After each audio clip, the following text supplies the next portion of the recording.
Just opened up my book, started reading the first sentence in the paragraph when I heard what sounded like a freight train coming through my bedroom. I jumped out of the bed, and then there was a thumping sound that consecutively got much faster. And with each thump, I felt the rig actually shake.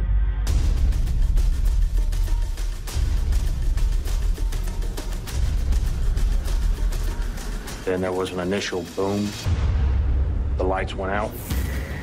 And there was a huge explosion. The rig is blowing. The rig is blowing. The explosion rocked the rig about 10 o'clock Central Time, spraying flames in every direction. Well, I saw fire from derrick leg to derrick leg. And you have oil and gas under pressure underground that erupts upward. It was extremely loud. It actually started sounding like a living thing. It's the sound of escaping gas, feeding the fireball, incinerating the Deepwater Horizon.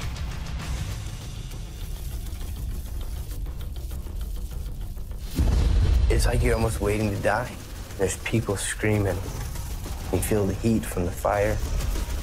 I'm scared to death. I figured this is my time. I'm gonna die. 126 people were on board at the time of the explosion. Some jumped more than 75 feet into the ocean. The Coast Guard is pressing its search today for 11 workers still missing.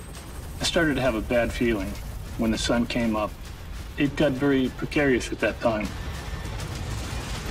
Time was running out.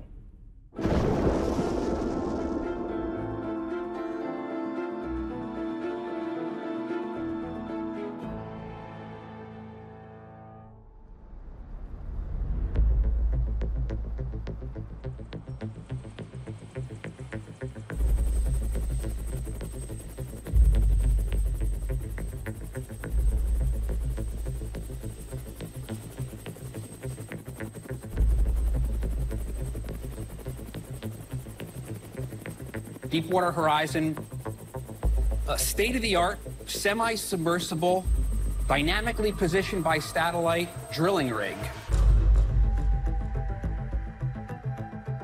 And Transocean rents Deepwater Horizon to the big oil companies at about $500,000 a day. Now, what the oil companies use Deepwater Horizon for is to drill the wells. They come out, they drill in really challenging environments. They find the oil.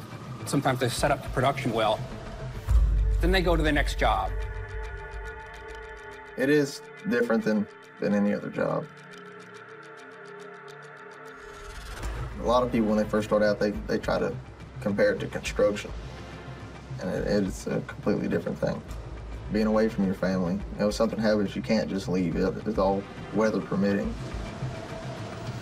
These are our charts. And this is our tracking of Hurricane Ivan. Put a mark on that piece of paper where we's at.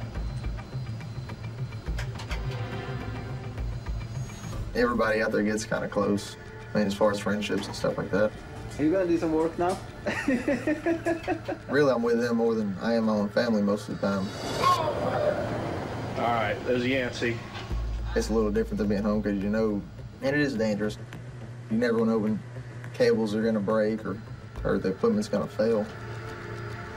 This is our subsea control panel. This is used to shut down any blowouts that come from the subsea floor. The guys you work with, a lot of times, they do have your life in their hands. Busted! We working. Yeah.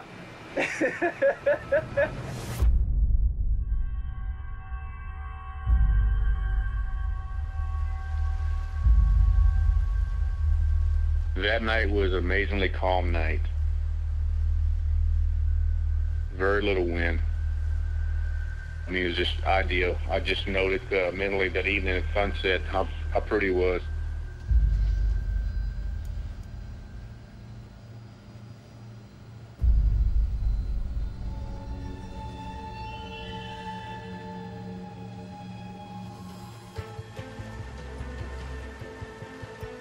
I was attending to paperwork. My mate he noticed quite a bit of mud falling through the center of the rig. I stood up to see what he was talking about, and I turned around. That's when I noticed the mud raining down. So I looked up at the side window, port side of the vessel, and I seen the mud come out. When the mud from the top of the derrick is not good. My room phone rang, and the person at the other end of the line there opened up by saying, "We have a situation." He said, "We have mud going to the crown." I was just horrified. I said, "Well, do y'all have it shut in?" He said, "Jason is shutting it in now." And he said, "Randy, we need your help." And I'll never forget that. And I said, "I'll be right there."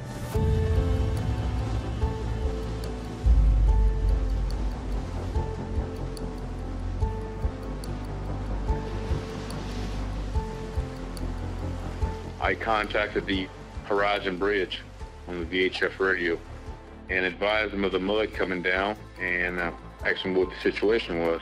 With tension in his voice, he immediately advised me that he was having trouble with the well. I came up to the bridge. At that time, I felt a jolt. When I felt that jolt, there was a series of combustible gas alarms that went off. Yancey came over and turned the CCTV over to the starboard side. And that's when I witnessed mud coming from the starboard side.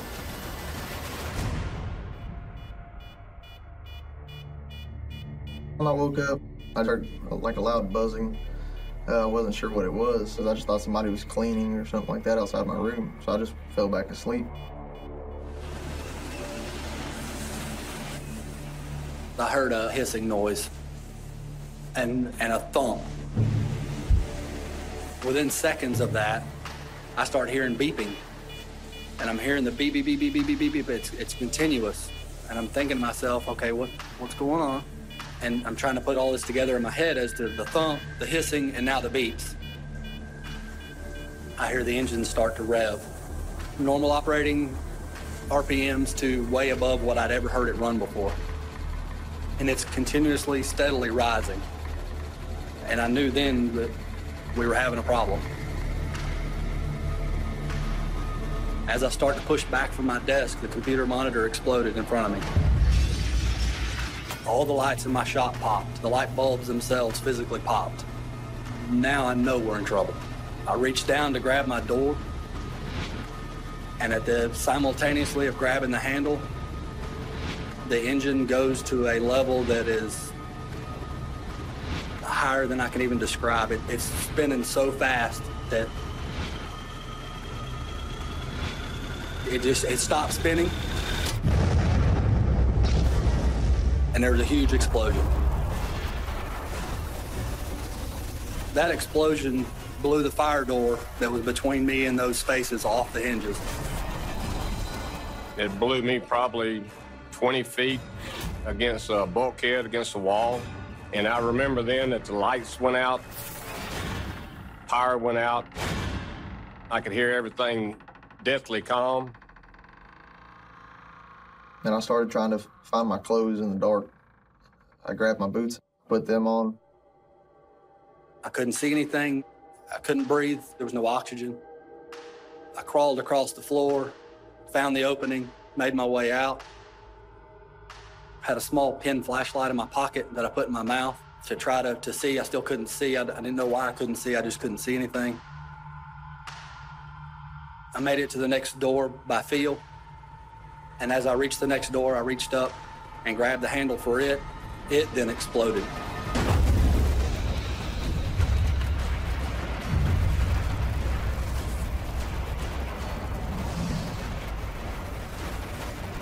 My next recollection was that I had a lot of debris on top of me. I tried 2 different times to get up, but whatever it was a substantial weight. And I told myself, either you get up or you're gonna lay here and die.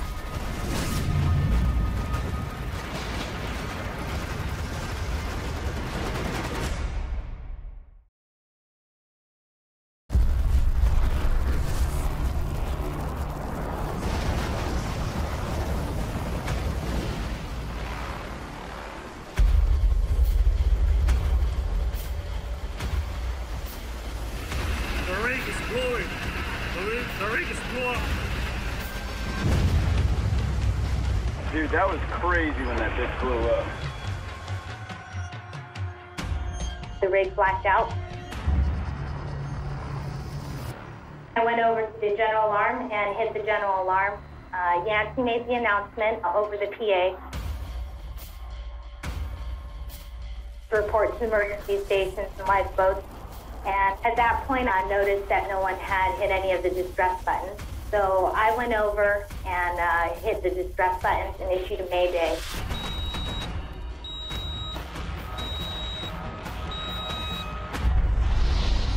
Crawling through the ECR, my arm wouldn't work, my left leg wouldn't work, I couldn't breathe, I couldn't see.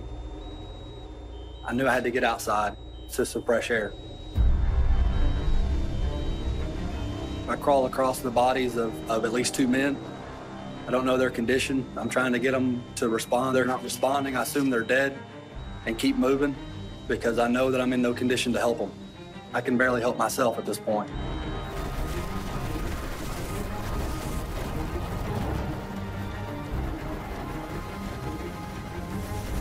So I was tripping and falling, trying to make my way to the outside watertight door. I get about halfway across it and I can actually start to see light, a dim light. So I assume I'm headed in the right direction. I keep going towards the light. Eventually I make my way outside. I got my bearings, got my eyes cleaned out. There was no walkway. There were no handrails, and there was no stairwell left. The wall, the handrail, the walkway, all those things were missing. They were completely blown off the back of the rig. One more step and I would have went in the water.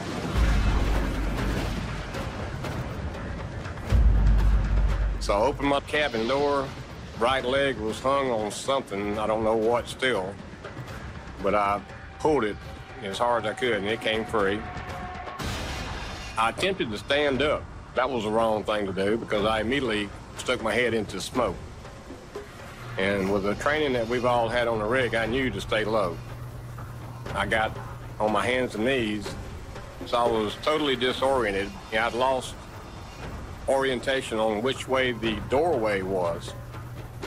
And I remember just sitting there and just trying to think which way is it. And then I felt something that felt like air. And I said to myself, that's the direction I need to go. That leads out. So I had to crawl very slowly because that end of the living quarters was pretty well demolished, debris everywhere. But I made it to the doorway, and what I thought was air was actually methane. And I could actually feel like droplets. It was moist on the side of my face. I continued to crawl down the hallway slowly, and I put my hand on a body, and it was Wyman Wheeler.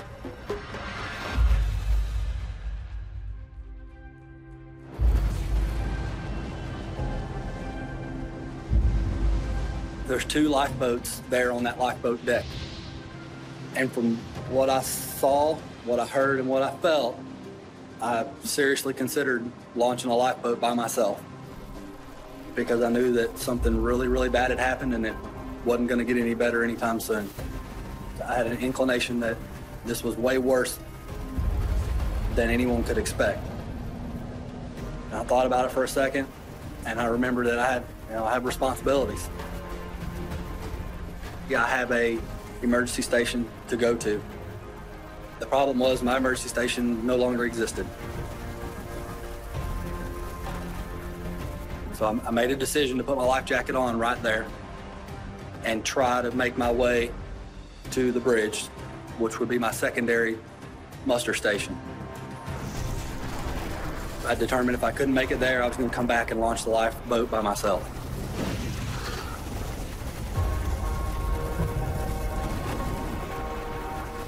I'm on the fire team, so I was trying to get to my fire station. My main fire station is the one in the back of the rig. And I could see it, and I could see that nobody was there, and there was a bunch of smoke around it. So I turned around to go back to the front of the rig. And that's when I saw the flames in the derrick. As soon as I saw that, I knew there was no way we were going to put it out. We were just going to get off of there, all sure. That's when my panic set in. I mean, that scared me absolutely to death right then.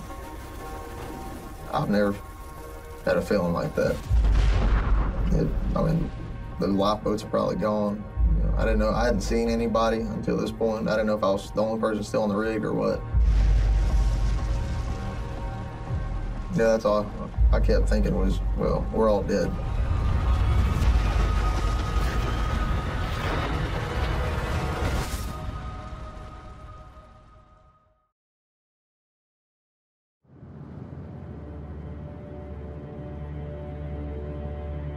I was relieved for the night. On the way home, I received a phone call. They said, we just had an oil rig explosion. You need to come back here as soon as possible, 5 minutes ago. So I said, okay, I'm turning around right now.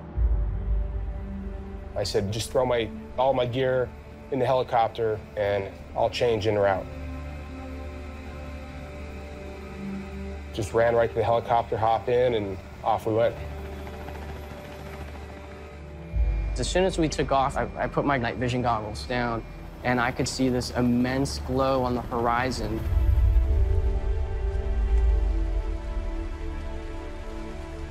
It looked like I was flying to New York City.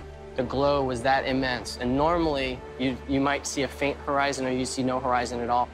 And I told my crew, I said, guys, you see that light on the horizon? That's where we're going to. It sunk in right there that this is real, this is the real thing.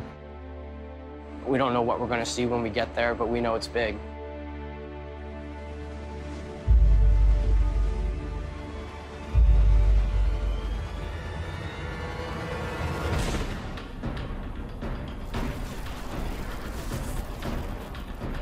The next thing I recollect is I saw like a beam of light, like a flashlight bouncing, and I saw that to be Stan Carden. About that time, Jimmy Harold came out of his room.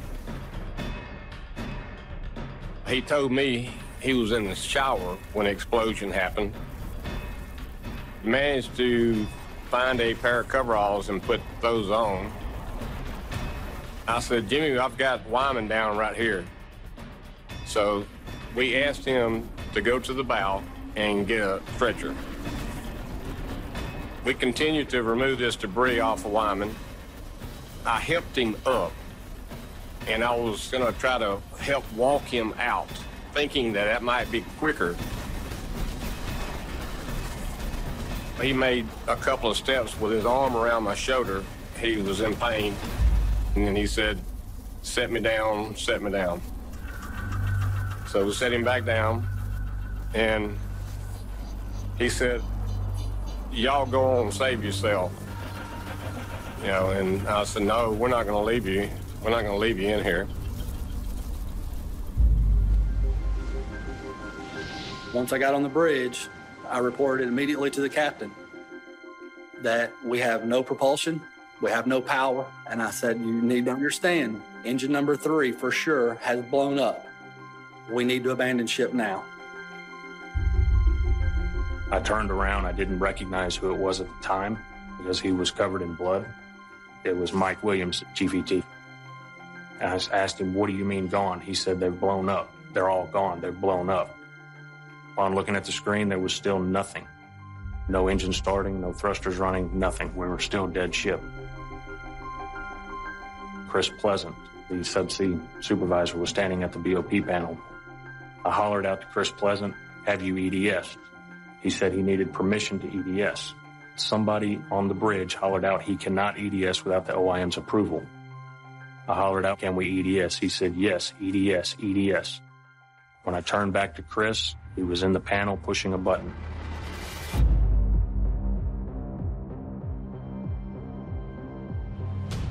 Now, I hit the EDS, and I seen it go to close. And I was looking through that panel, trying to see what was going on. After I saw that I had no hydraulics, I had no pressure in the system that allowed those functions to work. I knew it was time to move. I hollered to Chris, I need confirmation that we have EDS. He said yes, and he pointed at a light in the panel. Steve Bertoni, then he turns away and he said, I'm going to the emergency generator room, like that. And I said, you need me to go with you? And he didn't say nothing, but I looked out that door and I said, I ain't going. When I left the bridge, I went to close the watertight door, and Mike Williams pushed the door back. And he said, you're not going alone, Chief. I said, well, come on. Paul Meinhardt, the motorman, also fell in line, and we ran towards the standby generator. As I was running, I looked up at the derrick, and I could see nothing but flames, because I could see no equipment whatsoever. It was solid flames. When we walked into the standby generator room, my thinking at that point was what remaining fuel would be in the riser, it would burn away, and we were going to need power as well as fire pumps. I hit the start button. There was absolutely no turning over of the engine. At that point, I said, that's it. Let's go back to the bridge. It's not going to crank. On our way back to the bridge is when I noticed, I believe it was lifeboat number 1, had descended and was motoring away. They had descended and disconnected from the rig. The captain yelled and said that we were abandoning. I went over to the PA and made the last announcement and said that we were abandoning the rig. Yancey, myself, and the captain were the last to leave the bridge, and we went down to the craft station where there were a few others.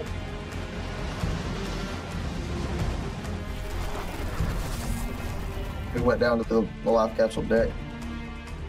Everybody was panicking. Some people were trying to stay calm and do what needed to be done.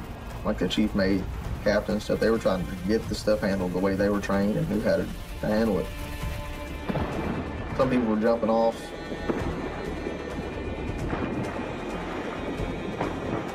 Some people were holding people back from jumping off. They wouldn't let them. And then other people were screaming, we gotta get out of here. We gotta get out of here. So, I mean, there was a certain level of panic that everybody was in. It made things a little more difficult getting off the rig. I got in the number 2 lifeboat. Everybody was in there hollering and screaming, we gotta go. The derrick's fixing to fall on us. They finally got everybody in there and shut the door. Then they released the lifeboat down to the water. As we were making our way down the ladderway to get to the lifeboats, lifeboat number 2 descended. So now the 2 forward lifeboats are both gone. They're both unavailable. Once they go down, there's no coming back up because we had no power. There's several minor explosions occurring. Things are falling. You can hear stuff popping.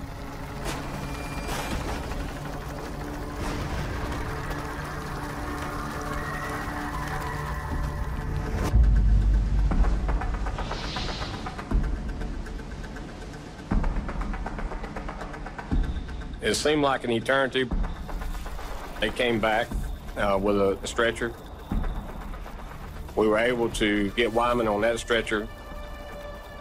When we got outside of the living quarters, the first thing I observed was both of the main lifeboats had already been deployed and they had left. I also looked to my left and I saw Captain Kurt and a few of his crew starting to deploy a life raft. And we continued down the walkway till we got to that life raft. And we were able to catch the head part of the stretcher and assist getting Wyman into the life raft. And I think we actually fell trying to, get him into the life raft. But the main thing is Wyman was there. He didn't get left behind.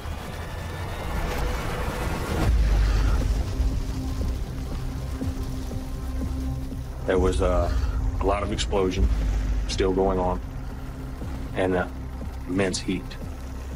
All the flames and heat from the rig floor were coming down the forward part of that deck, as well as all the flames and the heat from under the rig. They were meeting, I guess, in like a vortex or something right there at the life raft. But I can remember feeling the intense heat on my knees. I also heard screaming, "We're gonna die, we're gonna die." And I honestly thought that we were gonna cook right there.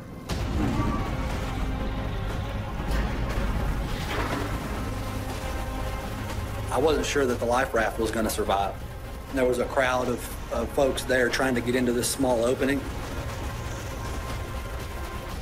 There was so much heat coming up, I thought for sure the life raft was gonna pop or melt, and the people inside were gonna cook.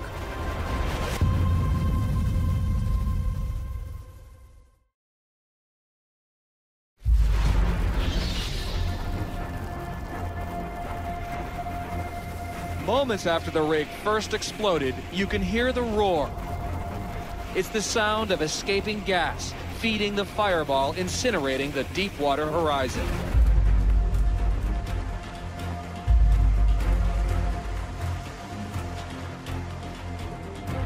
We was approximately 100 meters out. My guys are instinctively getting the ship's FRC ready. I gave the command to launch shortly after we seen the first 3 guys jump off the rig. Multiple personnel on water. Any person in the vicinity for help will be really appreciated. Okay, C4 Lee is heading to your position. We'll be there approximately 1 hour and 15 minutes. I knew this was big. I've never seen flames that gigantic before, that huge. This was like seeing hell on earth. Situation around. A lot of people jumping in the water and shipping life rafts. The next thing I knew, the life raft was descending. When we touched the water, I heard somebody holler out, "Where are the paddles?" I jumped out of the life raft. Chad Murray jumped out and was right behind me and grabbed hold of the rope on the side of the life raft and started swimming, trying to pull the life raft away. I was swimming on my side, looking up at the rig. I would say 25, 30 feet above me. There was a tremendous amount of smoke bellowing out from under the rig.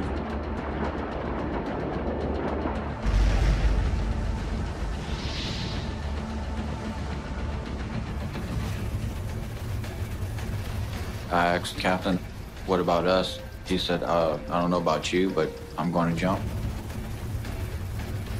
So he actually jumped first. I waited for a minute because when I looked over, the life raft was basically right underneath me. So I waited for a minute and so that it could actually move out of the way. And I jumped.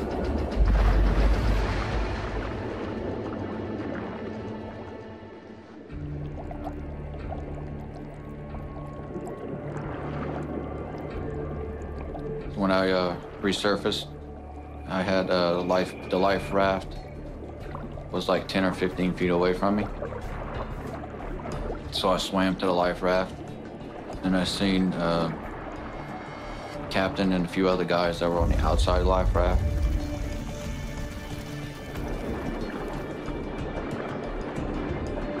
As we're swimming, trying to pull this life raft away from the rig, I got to a point where I could see the helideck. I witnessed an individual running at full speed across the helideck. When he jumped off the end of the helideck, he was still running. Just before he splashed into the water, he was actually looking over at us.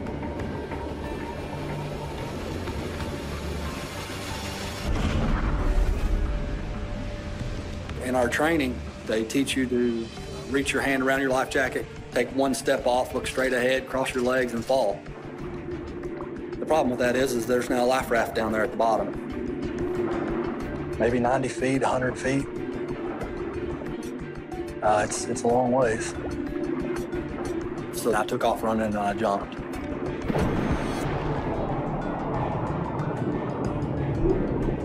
cleared the life raft by a pretty good ways. Once I hit the water, when I came back up, I couldn't see anything again. Because now I've got a new set of problems. Oil, hydraulic fluid, gasoline, diesel, whatever it is that's floating on the water is now burning my entire body. I'm now covered in this sludge. I don't know what it is. It's burning. I can't hardly breathe, but I can feel the heat from the fire underneath the vessel. At that point, I started backstroking with the one arm and one leg that would work until I remember feeling no pain. I remember feeling no heat and thinking that that was it. I had died.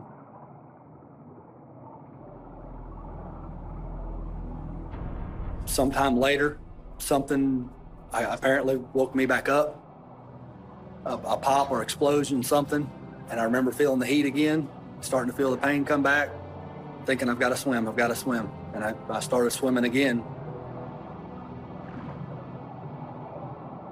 And I heard something in the distance. I heard over here, over here. I was thinking to myself, what in the world can that be? Whatever it is, I'm going to go to it, and just started swimming as hard as I could to get to it. And then I felt something start lifting me out of the water. A small orange rescue craft had grabbed me and flipped me over into the boat. At that point, the guy said there's a raft in the water.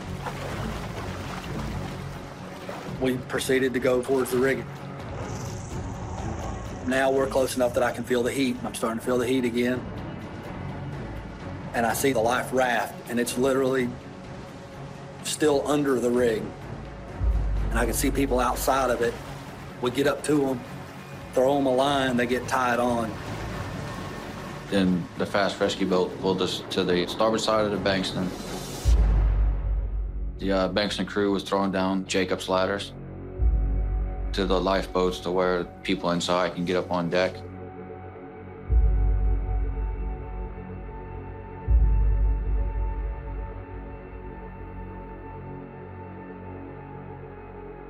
I seen Carl, the radar operator. He was taking muster. Asked him how many people we were missing. Come to find out, it was 11.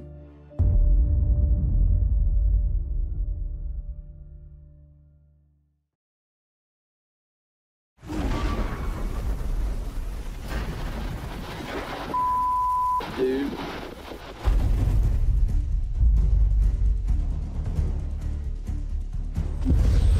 We're flying as close as to a half mile to a quarter mile, circling the rig, looking for survivors in the water.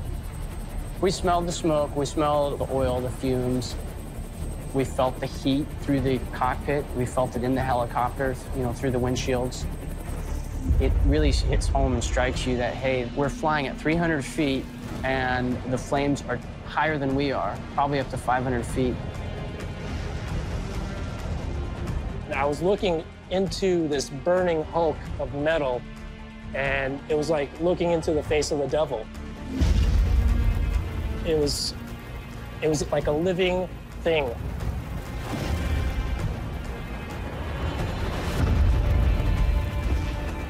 They already had boats that were putting water on the rig.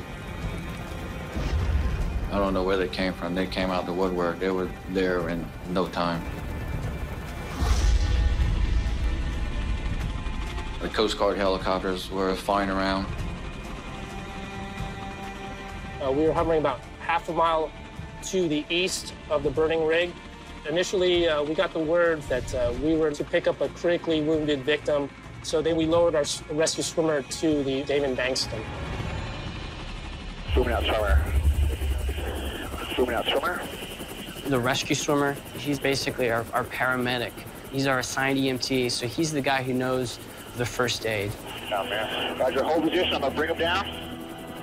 Swimmer just below the rail. It's halfway down. Forward and right. 40. Okay, swimmer's on deck. When the Coast Guard arrived, the rescue swimmer He came in and he asked, "Who's the critical?" Buddy Trahan was the worst. At that point, they brought in a gurney. I stepped to the backside of the bed to assist in getting Buddy on the gurney. As I rolled him, he was screaming and hollering that his leg was hurt real bad. He had a severe laceration on his leg.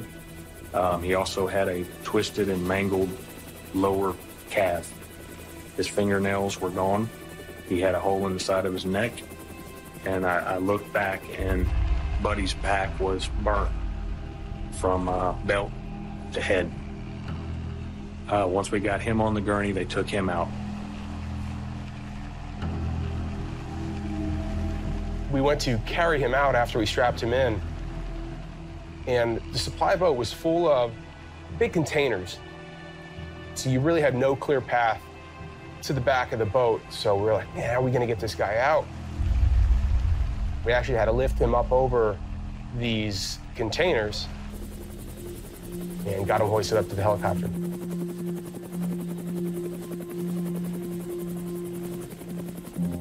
It's hard when you're departing a scene like that to know that there's still 11 people missing. Our mission was to return to base with a critically injured victim, but it still felt bad to leave the scene, but that was the tasking we were given. It began with a powerful explosion, a column of flames shooting into the night sky over the Gulf of Mexico. The oil rig still burning and could topple into the water at any moment. The source of that fire is predominantly coming from the wellhead itself. It's crude oil that is leaching from this wellhead. And as long as that crude is leaching, we're going to continue to see that fire. After the helicopters left, I mean, it was like with wounded, everything just kind of like fell in place. Finally able to start calming down. And we sat there and pretty much watched the rig burn for 6 or 7 hours. It's something I'll never forget. The images just burned in my head. I'll never forget. Knowing that after we took the mustard and stuff, we figured out, we were missing 11 guys. And most of it, we assumed they were on the rig, but we didn't know. And that was pretty tough, not knowing. I went home that morning, turned on the news, and then you find out, well, there's still 11 people missing. It's like, oh. It's like, man, I hope they made it. I just hope they made it off.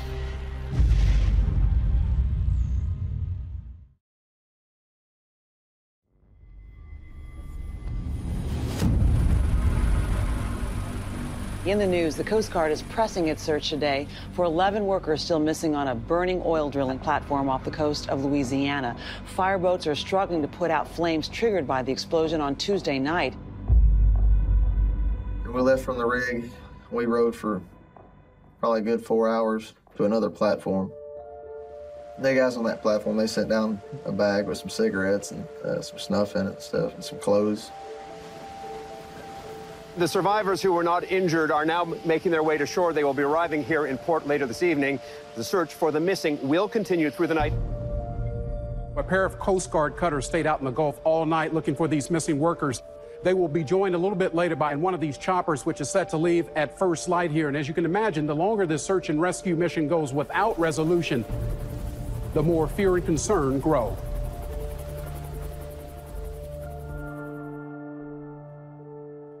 When we got off the boat, they brought around 3 or 4 prepaid cell phones. They were passing those around. Everybody was, passing, talking to their family for about 30 seconds. So they're just letting them know they were off the boat. And that was the first time I got to talk to my wife.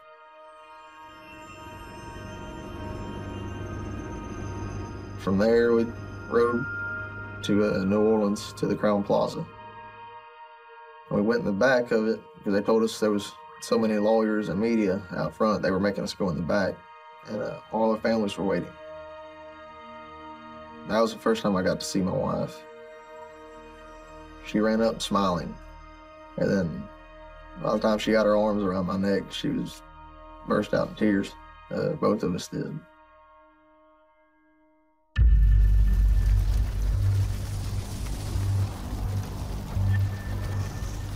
We were on site about midnight, so we were only on site in a relatively short period of time. I started to have a bad feeling when the sun came up and we could get a more accurate assessment of the extent of the damage on board the oil rig. And you could see the derrick leaning over on the crane, and you could actually see what used to be incredibly stout steel sagging like a clothesline. It got very precarious at that time, and we were all very, very concerned that time was running out. But at around 10 o'clock, we could see the aft starboard corner starting to slowly drop into the sea. The loud groans coming out of this vessel as she broke up was becoming much more pronounced. We started to back off. A thick sheen of brown emulsified oil still on fire behind. I think, unfortunately for us, we were fighting a losing battle from the start. But you still feel a tremendous loss. You still feel a tremendous sense of failure.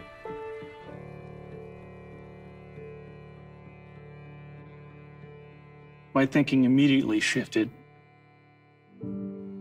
to that of the people on board. You're there to help the loved ones of those people that may be missing come to some sense of closure. It was quite a silence on the bridge. And I know we were all thinking the same thing. You feel the loss. You feel the failure. You feel it deep. And it settles in more and more as time goes by and as adrenaline subsides. You know, I'm still going over things in my mind. There were 126 crew members on board the rig. 11 of the workers never had a chance. They were killed in the explosion. Their bodies never recovered. These guys on the Deepwater are the fighter pilots of our profession. They are the rock stars. The very best of the best work on the Deepwater, and they don't accept anything less.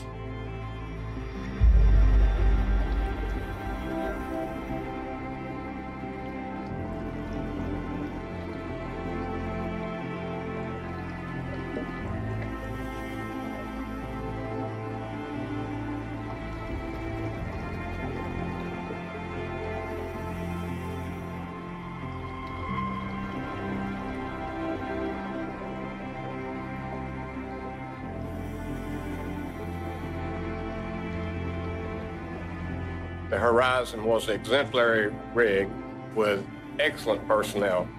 They paid the ultimate price. They gave their life to try to minimize the damage that was done to people, property, environment. And I hope at least that message is clear, that they paid the ultimate price.